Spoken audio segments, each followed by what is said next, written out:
Assalamualaikum warahmatullahi wabarakatuh. Madayaw ug maayo adlaw kaninyong tanan. Magandang araw sa inyong lahat.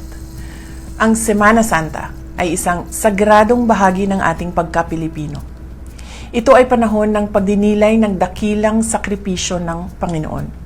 Isang pag-aalay ng sarili na nagpapaalala sa atin na ang tunay na kahulugan ng buhay ay matatagpuan sa paglilingkod sa kapwa.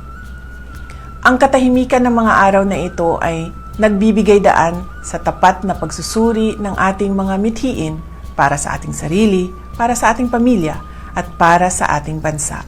Kinikilala natin ang sakripisyo ng ating mga kababayan, lalo na ang ating mga OFWs sa Middle East. Sa gitna ng kaguluhan, hinihiling natin ang kanilang kaligtasan. Sila ay mga buhay na halimbawa ng sakripisyo at hinihiling natin ang kapayapaan sa kanilang kinalalagyan. Sa panahong ito ng Kwaresma, isapuso natin ang kapakanan ng ating bansa. Idalangin natin ang isang lipunang pinatatakbo ng katotohanan, katarungan at tapat na malasakit. Naway magsilbing inspirasyon ang aral ng sakripisyo ni Jesus upang tayo ay magkaisa para sa isang matatag at maunlad na Pilipinas. Ang lahat ng ating ginagawa ay para sa Diyos, sa bayan at sa bawat pamilyang Pilipino. Syukran.